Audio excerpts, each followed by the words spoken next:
Hello, chat. Every single time I forget to turn off my second audio source so it does a reverb. You think by now I would learn, right? Okay, I'm going to talk about custom keyboarding today. Kind of an interesting little, I won't say hobby, but it's a little bit more than a hobby. I mean, when you start thinking about like keyboards, and if you spend more than an hour a day on your keyboard, you should really start thinking about kind of going towards a custom keyboard for yourself. There we go. Turn my own volume up. There we go. You just really should be heading that direction because a custom keyboard, you can really get everything down to the way that you want it to look and feel, which is really kind of nice. And then you can actually get something that's a little bit more fun. This one here is my Drop Alt. Trying to get into the camera in a good position. There we go. So this here is my Drop Alt. This is a full mechanical keyboard, 65% keyboard that has a little bit of a click sound.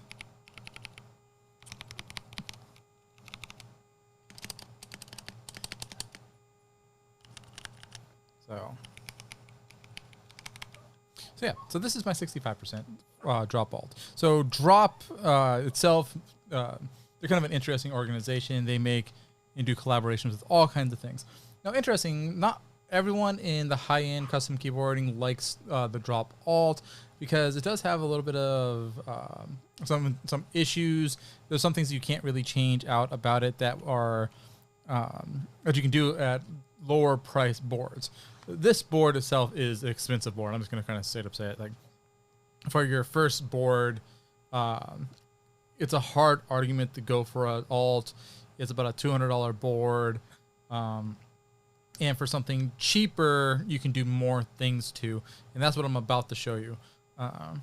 Okay. So that's a customized alt. And then this is a customized Keytron. Yeah, there we go. So this is my customized Keytron. This I was able to do more customization with. The board itself and the case was relatively cheaper, sub $100.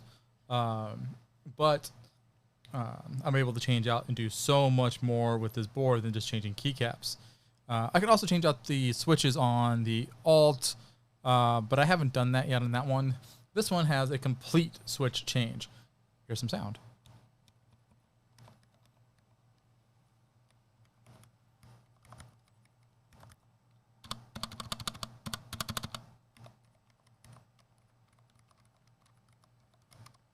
Okay, so I use black silent ink switches, and you're probably like, you say what? Okay. In the world of custom keyboarding, you have a whole bunch of switches, a whole bunch of little tiny internal pieces that you can change out that gives you a customized feel. And here in my hand is, this isn't every single time that's one that's available. This is 72 of a couple hundred different versions out there, possible switches that you could buy for your keyboard.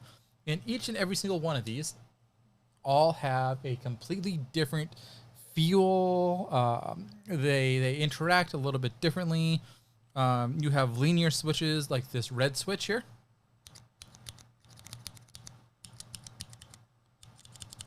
And each one of these that I'm hitting is a different manufacturer, and they might have different capabilities and or items behind them. So the most common one that most people, when they start looking at keyboards, they end up going to cherry brown. So here's a cherry brown.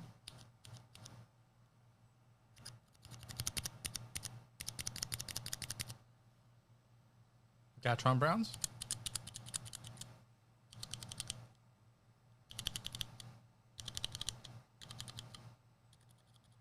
This last one might be a little hard to hear. Okay.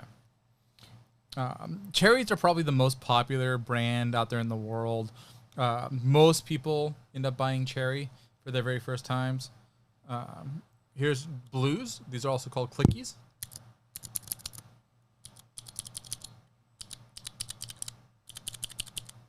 So a clicky switch, we normally associate these with typing. Basically, a clicky switch is for when you're typing 60, 70 words per words per minute. You have that audible sound that you've actually pushed it in for enough. So it makes that.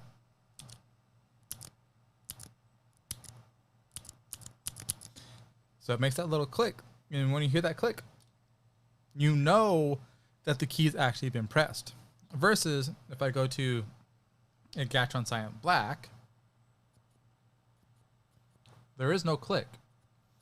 So how I know it's actually gone down is there's different levels. There's about 40 grams of force versus 60 grams of force, which I think the Silent Black is at.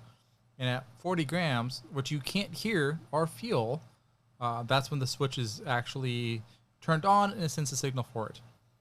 And all the way down is what I tend to do. So this is a linear switch. There's nothing there showing it or being able to hear it. Cherry Browns, on the other hand, another one you can't really hear, is it has the capability, we call this a tactile switch, which means as you push it down, when you hit that first force capability that's going to activate the switch, you're going to have a little bump. And when you push it beyond that bump, you know that you've actually have activated the switch. Okay. So who uses what type of switches? All right. As I said, blues, office. This is office work. Although, quite honestly, I would hate to be in an office with 40 people who all had that going on. Okay, it's just going to be aggravating, and nobody in the world is going to be happy. Browns are normally your gaming ones. They're normally considered kind of half office, half gaming. And it is where a lot of people are happy with is the Browns, because you do have that knowledge that it's actually been activated. Then the reds and the blacks, this is definitely more kind of your gamer switch. Mainly because you don't really have any additional activation behind it, and it has a lot of uses behind it. But you have a whole bunch more possible switches, and some of these are extremely heavy, such as here we go. This is 100 grams, meaning it takes 100 grams of force to be able to activate the switch. You don't hear very much. It's a fairly quiet switch. But it is very heavy, very, very heavy. Compared that to, there it is, a Gatron Clear. This is a very, very light switch. It only takes about 20 grams of force to push it down. That's a big difference. Okay, that's a really, really big difference. Okay. Then he has some mixtures of stuff like that, where you start combining different colored switches together in their capabilities, and it allows you to kind of do different things. Okay. We're going to talk about kind of customizing those here in a second. So, with switches, and start talking about customization, you have keycaps. The actual cap that goes over the top of the switch. This is a Cherry style Infinity Key. So Infinity Key was the maker of it. It is Cherry style, meaning that if I pop off the back of one of these, come off there. It's gonna have a little X. Come on, there we go. That little X is uniform for any type of Cherry style switch. Which all those switches that I showed you a little bit ago, they're all Cherry style switches.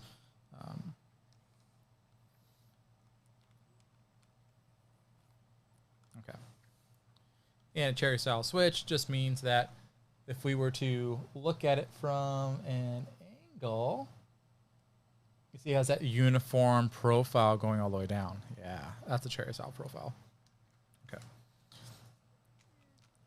most people like the cherry style. There are other styles out there that you have to be aware of, but for the most part, this is what they sell.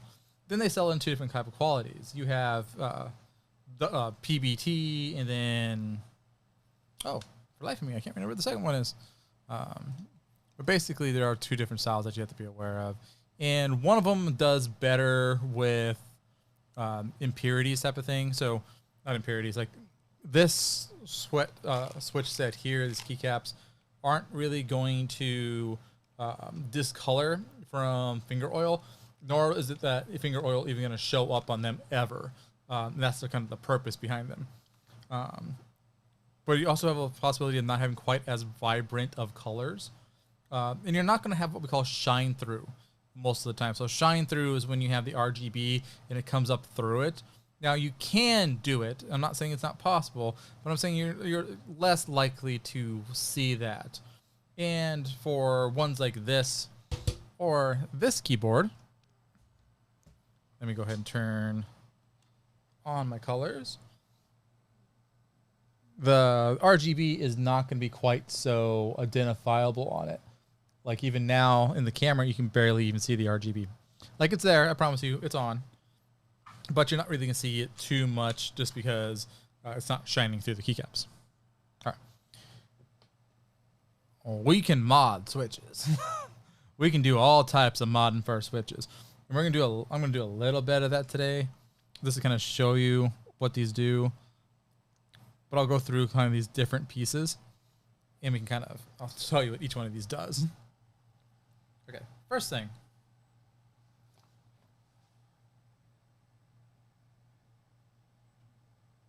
There we go. All right, this is a switch film. What we could do with this is that we can open up a switch, put this in there, and this will reduce wobble. And we're not talking keycap wobble. We're talking the actual switch housing wobble, which very, very slight little bit of wobble into it. And it changes how firm the switch is when you're using it. This, hopefully the camera will be able to pick it up. This is a little tiny bit of foam that is specifically designed to go in underneath keycaps, and specifically the spacebar keycap. And we're actually going to do that one right now once I'm able to get the keycap off. So with this one, we can kind of put this around, and I'm going to go ahead and do this.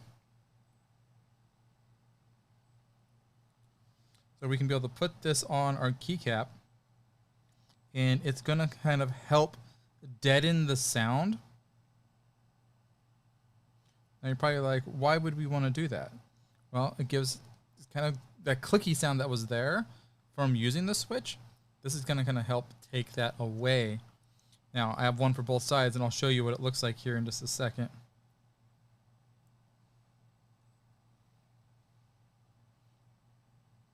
Yeah, put it there.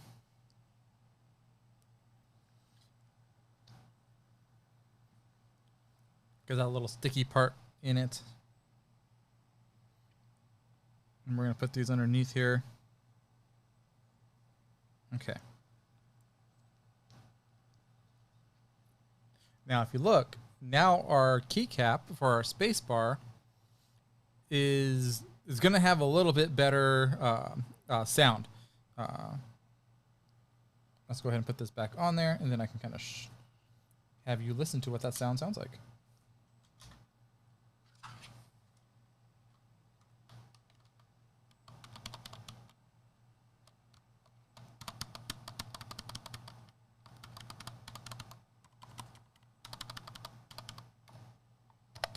So this is what it was sounding like.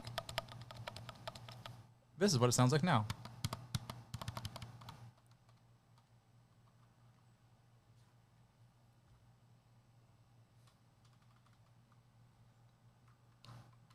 And I'll also show you there's some cool little programs that we can do.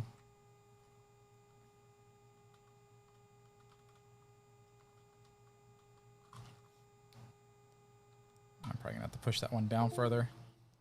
I don't think it's fully activating the switch.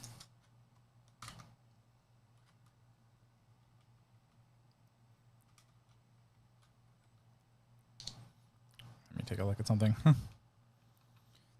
Cool thing is that this is what we call hot swappable. So I can actually do these things while it's alive, while it's actually in use.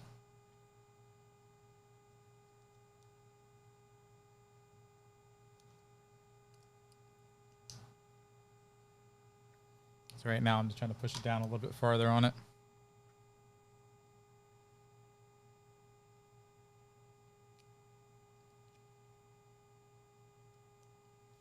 But we're just taking up that air so that there's more, there's less dead air. In dead air is normally where you get all types of noise from switches and other things. There we go. Okay. So that's one type of thing. All right. This little guy. This is what this is a switch opener, and I'll pull a switch off the keyboard here in a little bit. But this is a switch opener. This is a little switch pooler. So what we can do is I'm gonna go ahead and pop a switch off, a cap off, and I'll go ahead and remove a switch so you can see what the switch looks like.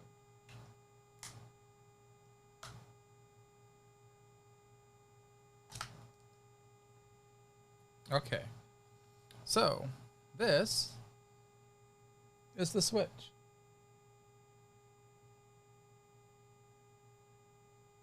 So this is a Gateron Silent Black ink.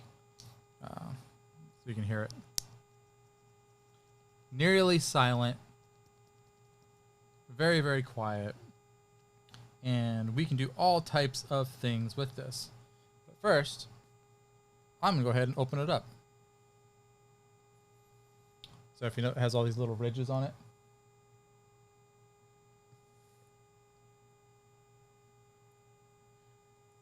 Show it to you. Okay.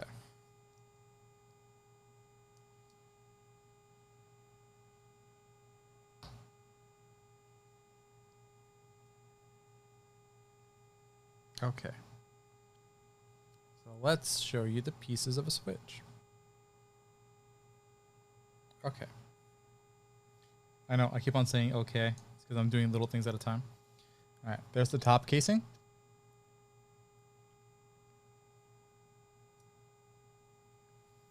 Here's the top little pusher.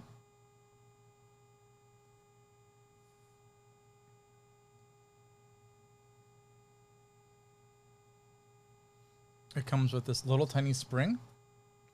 And this spring is deciding what how much force is being used. All right, and then we have the lower body. So let's look at it this way first. See, there's that little piece of brass there. You see that little piece of metal? Yeah. And then if you flip it over, you're gonna see two more pieces of metal on the bottom. Yeah. So that's what sends the. That's basically what is going to tell the keyboard that the switch has actually been actuated. Used. Another way we could say used. All right. This is another type of switch puller. I mean, not switch over. Switch opener. This one is kind of designed to be able to do two at once. Because I have two pieces and it's magnetic.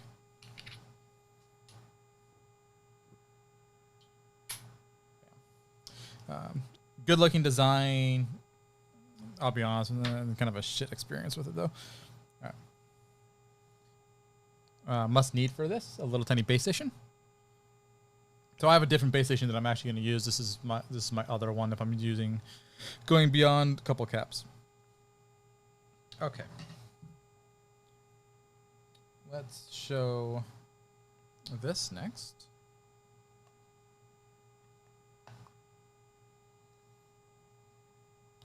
All right. So we have a way that we can deaden the sound even more, and that's with this. So this would go on the inside of the switch on the keycap, and I'll show you it here in a second. And you're gonna see this little white rubber band around it.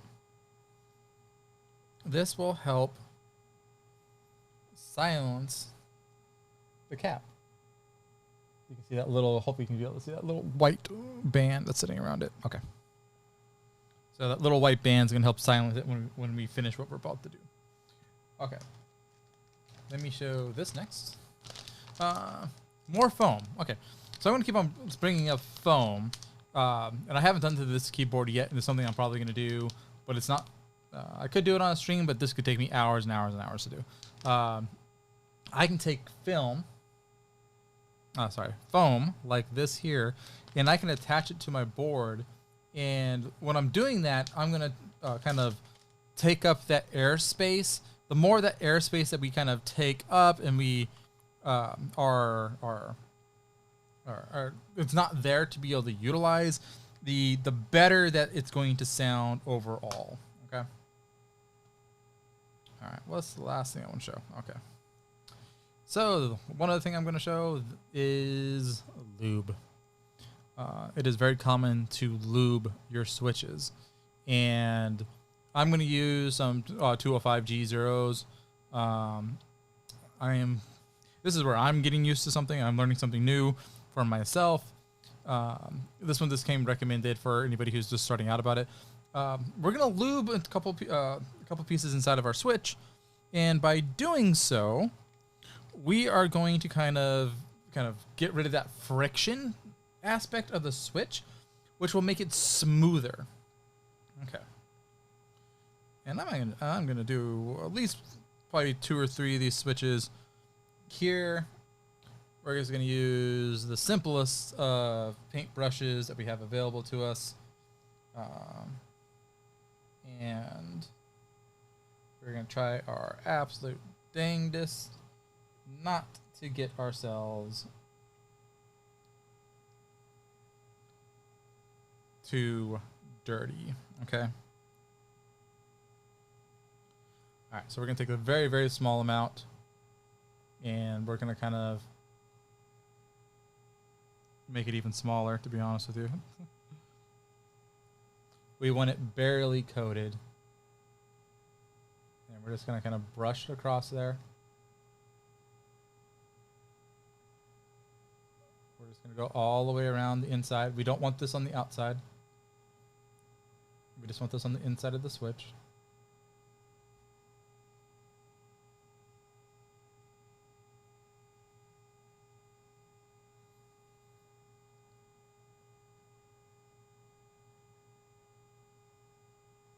And once we get like a fairly even little coat, it should be very, very, very, very thin coated. Okay. We don't want to we want enough, but we don't want to be to the point of time where it's just gushing out of it once we close it back up.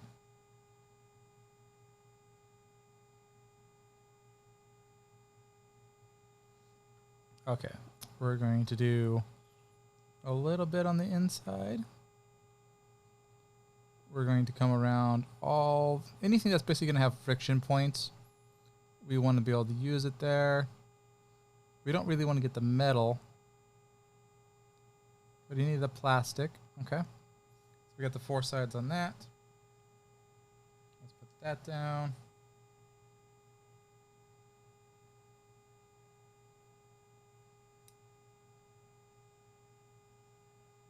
Okay, if we're going to do a little bit on the sides of this.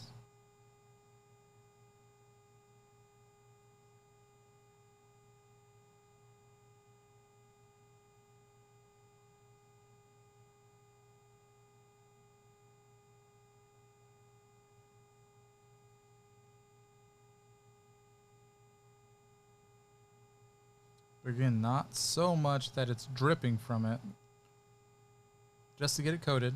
Okay. And Then we're going to do the most difficult one. We're going to put a little bit of lube on our actual spring because this is a moving part.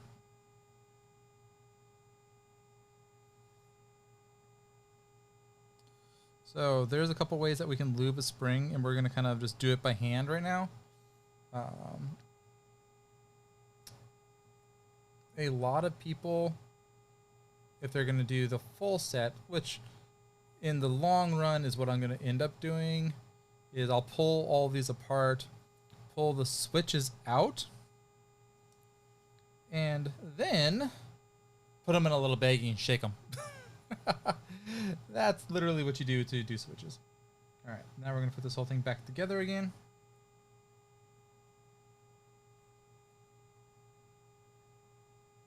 Making sure that we're not touching any of the lube. Oh, we're also going to go ahead and put one of these very, very tiny pieces of film on here too.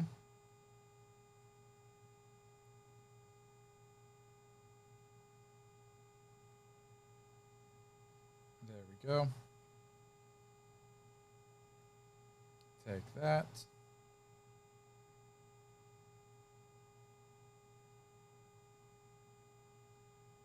All right, and now we're going to go ahead and connect these up. It's going to have that satisfied little click. All right. So now I'm going to go ahead and reattach this.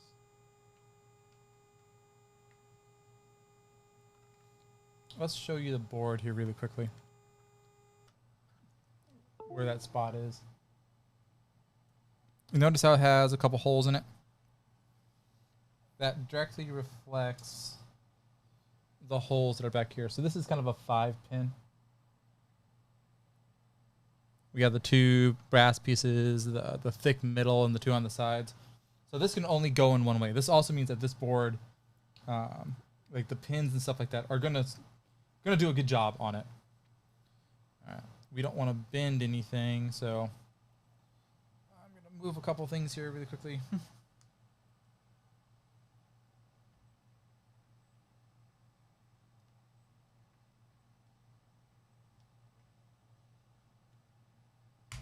Okay. You heard that little sound. All right. I'm going to put the keycap back on it. All right. So this is without. This is with.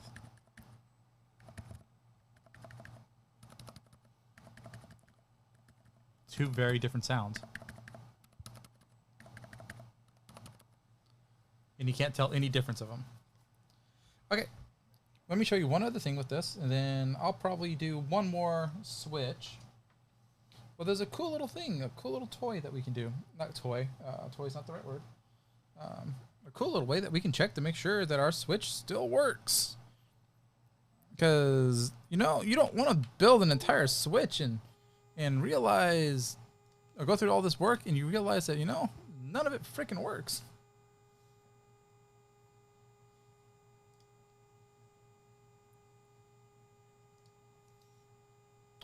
Refresh the page. Okay. So this is iankey-test.ru. It's a nice little site that we can come and take a look if keys are actually working. So the key that I changed was that key right there. It's our right arrow key. And the other one that we kind of messed around with was the space bar. So something is going on with that space bar. So we're going to kind of pull that off there. The space bar just might not like this foam. And if that's the case, we might end up pulling this foam off. Because it is not it's not getting that switch in a good way. Or at least in a way that I don't think is good.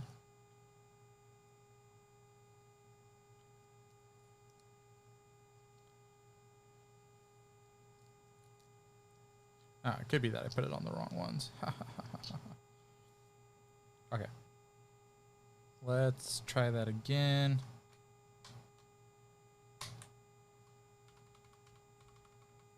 Okay, that's a lot better. All right, let's refresh that. Clear it out.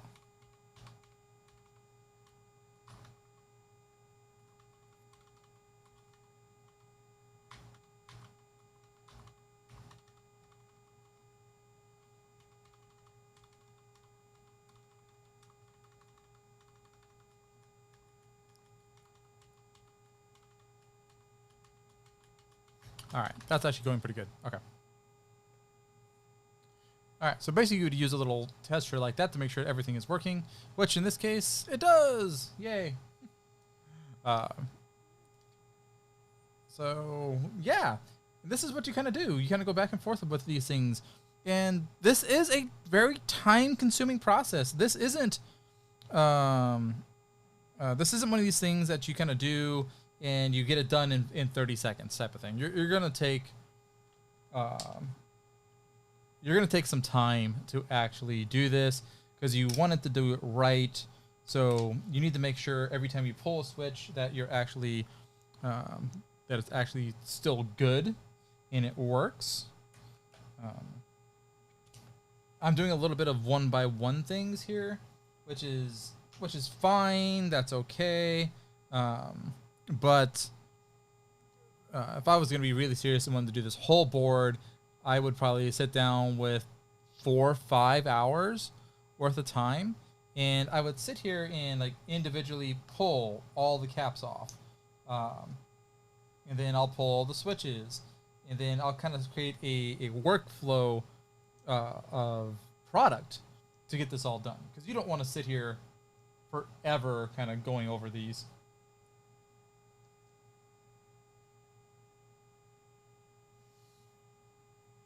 So we're just going to do probably one more of these just for funsies.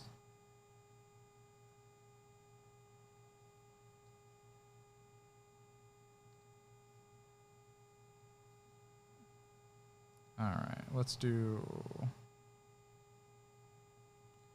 This time I'm going to coat it just a little bit more. And then... Oh, that's probably a lot. 1 jar of this type of lube should last you for quite a while. Should be able to do probably at least 165% keyboard all the way, and hopefully a little bit more than that. Really kind of depends on just like how generous are you going to be with it. And again, you don't want to be so generous that it's gushing out at the end of it. Like that would just be bad, you know?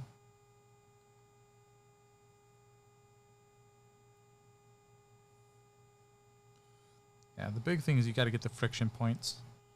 The friction points is where you know, things happen at.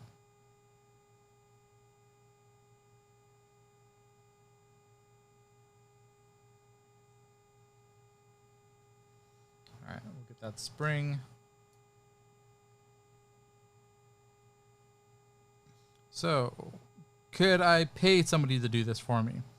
Yes, there's actually services that you can use that will that you can send in your switches, and they will sit there and they will do this work for you. I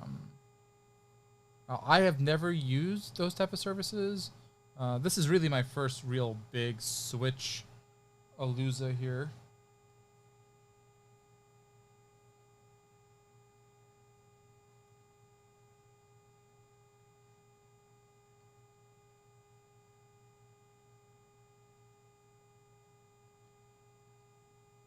You can also buy pre-lubed switches, and a lot of the higher end switches do come with a aspect of it being lubed already.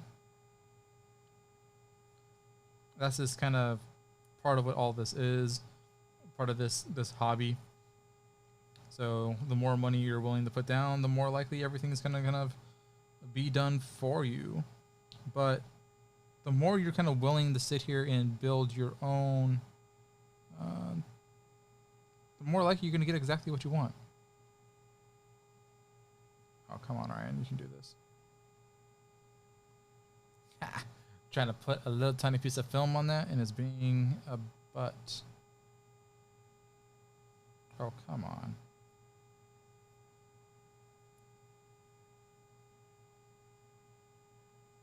Okay, there we go.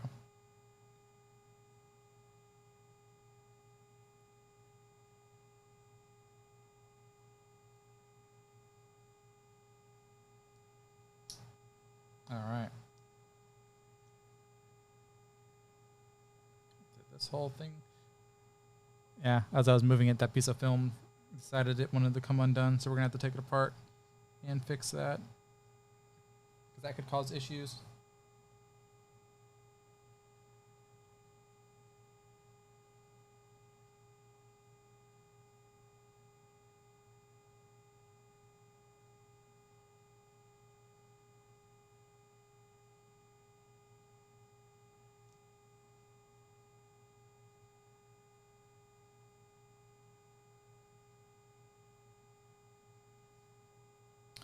Oh yeah, this one's being a butt to me, which is fine. There we go.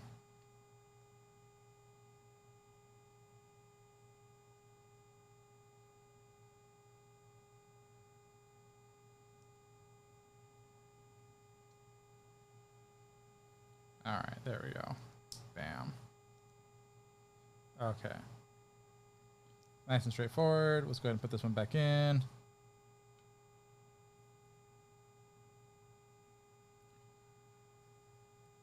Make sure everything lines up correctly.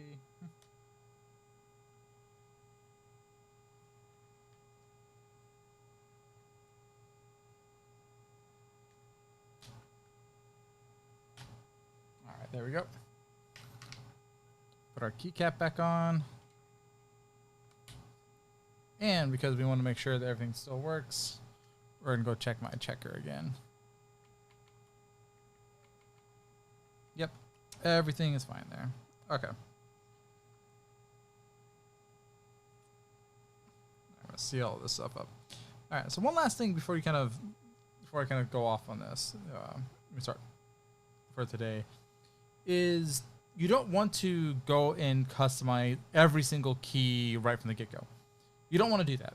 You want to kind of do a small amount, 3 or 4, and then kind of let it be for a while. Run on that keyboard for a little bit before you spend all that money and all that time to do everything. Because what if you hate everything that you did? That's entirely possible. It's so very possible. Yeah, because it's a long process. It takes time. A well done keyboard because keycaps are normally what we call group buys. A group buy is there's a very limited run. This keycap set is a group buy. There was probably less than 1,000 of these made worldwide, and so there's probably less than 1,000 keyboards out there that are going to have this keycap set, and probably even less when we talk about putting on a drop alt with this thing. So this is unique. This is unique. A good quality board and build. These can run upwards to $1,000 on the aftermarket once all of the work has been done. This can be a business model, and this is a business model for some people to go out there and do this work, especially if they do enjoy it. To give you an idea, this my little black and blue board here, my little cyber board. At this period of time, this is before I go through the work of doing all of the last bit of customizations, putting the foam in there, lubing everything. At this point where it stands, this is probably a $320 board. And the next set of stuff that I'm going to do to it will probably raise it to be about a $350 board. And that's not even taking into consideration, like, if I wanted to sell this afterwards. I could probably realistically sell this board for 400 at the lowest. Probably more than that because of the amount of work that goes into it to make it a quality board. Yeah. So this could be like, this is the type of hobby that you could actually go and make money on off of it. You do have to take into consideration, like, there's some things I didn't talk about here. That's the wires that are on your switches, not on your return key, your space bar key, and I think one of your switches, or shift keys.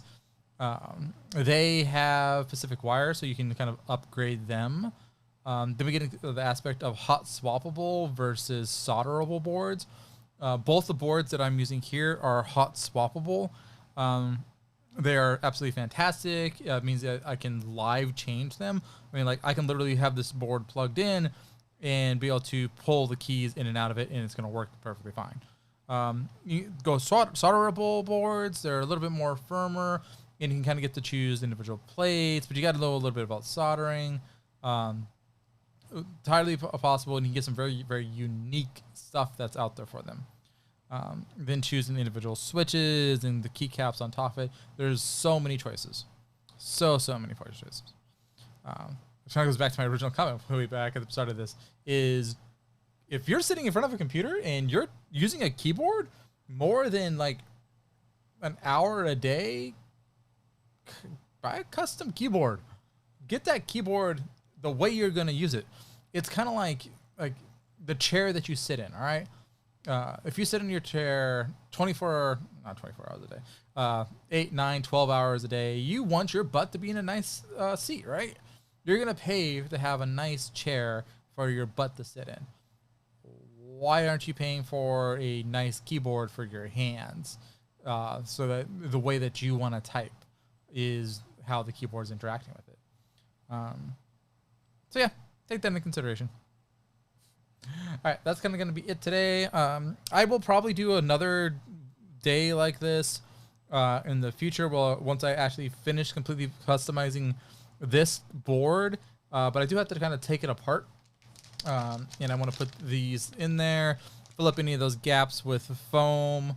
And then I have 2 other boards that are en route that is bought off of Kickstarter, also by Keytron. I like Keytron. They're not the be all end all. They're just one of 1,000. I have 2 60% coming in. And one of them is going to become an optical board versus a mechanical board. Same size, same shape, same weight. Is that it's going off of optical switches, which operate just a little bit differently than mechanical switches. And the other board will also have a different set of linear switches on it. I chose a lava version, which is kind of a mixture of a red, yellow, and a black, basically. So it's going to be a heavy switch. My blacks that I currently use they're about a 50 to a 60. This is going to be about a 68 grams of force to be able to actuate. So it'll be a little bit deeper. A little bit harder to press. But that'll be fun. That'll be fun. Okay. Thank you for listening to me. If you enjoy, please subscribe and like this video. All right. Thank you. Have a good night. Bye.